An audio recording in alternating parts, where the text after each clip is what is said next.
Privyet and hello my friends, you are in the Slavic News Channel. In this video, we are going to discuss the most important events that took place in the Ukrainian-Russian conflict. We have a lot of very interesting updates, so let's start. During the previous night, the Russians made a massive missile strike all over the entire territory of Ukraine. The Russians used different types of weapons, including Iranian Shahed drones, Caliber missiles, Iskander-K, Iskander-M missiles, and some Ukrainian sources posted reports that the Russians launched a few Kinjal missiles as well. A massive attack targeted the Dnipro hydroelectric power station and other Ukrainian energy facilities. At night, energy facilities were attacked in Zaporizhzhia, Dnipropetrovsk, Donetsk, Kirovograd, and Ivano-Frankivsk regions. The consequences are being clarified, said the Minister of Energy of Ukraine. We received a map of missile trajectories. As you can see, the Russians utilized various types of weapons. The primary focus of the Russian strikes was in the western part of Ukraine. This area houses the largest gas storage facility, which is reportedly used by European countries to store and collect gas for future use. Although there were reports of Kinjal missile usage, this is not reflected on the map. This large-scale attack marks the third consecutive day of Russian bombings across Ukraine. It is likely that these actions are preparatory measures for a summer military campaign aimed at opening another front line, potentially in the Chernihiv or Sumy regions. Ukrainian forces reported that their air defenses successfully intercepted 35 of 53 missiles and 46 of 47 drones. This information has yet to be confirmed, but the sheer scale of the attack is evident. The primary targets were Ukrainian energy facilities. Now, let's shift to the frontline combat updates. We have numerous critical developments to discuss. In the Avdiivka direction, the Russians continue their offensive operations. Significant reports have emerged from the vicinity of Natala, specifically between Nydalovo, Yasnobordovka, and Imanskoye. Russian sources released footage of FPV drone strikes on Ukrainian positions around Yasnobordovka and Karlovka. These strikes have inflicted considerable losses on the Ukrainians.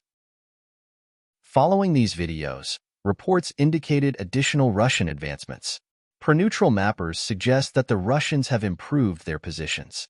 According to various sources, Yasnobordovka is now encircled or semi-encircled from multiple directions. It is expected that the Ukrainians may soon abandon their positions, allowing the Russians to establish complete control. In Novoalexandrovka, the Russians have reportedly cut off the main supply road leading from Novoalexandrovka to Progress. This maneuver is crucial as the Russians fortify their positions around Novoalexandrovka. They are in the active phase of storming the village and are likely to advance further. Moving to the Chasivyar direction, Ukrainian sources have confirmed Russian presence in eastern Chasivyar through drone footage. The Russians are pushing westward along the forested areas near Stupki, Golubkovsky, and the German forest. They have reportedly crossed the Seversky-Donetsk-Donbass Canal and established a foothold on the Ukrainian side. The Russians are advancing towards the Novi Block, where heavy clashes are occurring. Previous reports suggested the Russians were forced to retreat, but recent regrouping appears to have yielded some success. Additional updates from the Kurilka vicinity show that Russian forces destroyed a Ukrainian P-18 radar, part of Ukraine's air defense system. As the Russians likely target Ukrainian air defenses ahead of a major summer offensive, more progress can be expected. In the Berestovo, Stelmachovka, and Novosolovka areas, the Russians continue advancing from Berestovo towards Stelmachovka amidst heavy clashes. Both sides are engaged in intense combat, with no clear advantage for either. Russian sources have published videos of their attacks on Ukrainian positions in Novosolovskaya, showing the use of tanks and armored vehicles. Although it remains unclear if the attack was successful, the Russians reached the Ukrainian trenches and began clearing them. We await further information to update our maps accordingly. The Russians are advancing towards northern Stelmachovka from multiple directions. Moving to the Kharkiv direction, the Russians persist in storming the citadel in northern Vovchansk. Despite several weeks of clashes, this stronghold remains the most fortified point of Ukrainian defense. Capturing this area would likely lead to the collapse of northern Vovchansk. During the previous night, Ukrainian forces launched a massive missile strike on the Belgorod area. Russian sources claim all Ukrainian missiles were intercepted, with footage showing Russian air defense in action. The night was intense for both sides, marked by significant military engagements.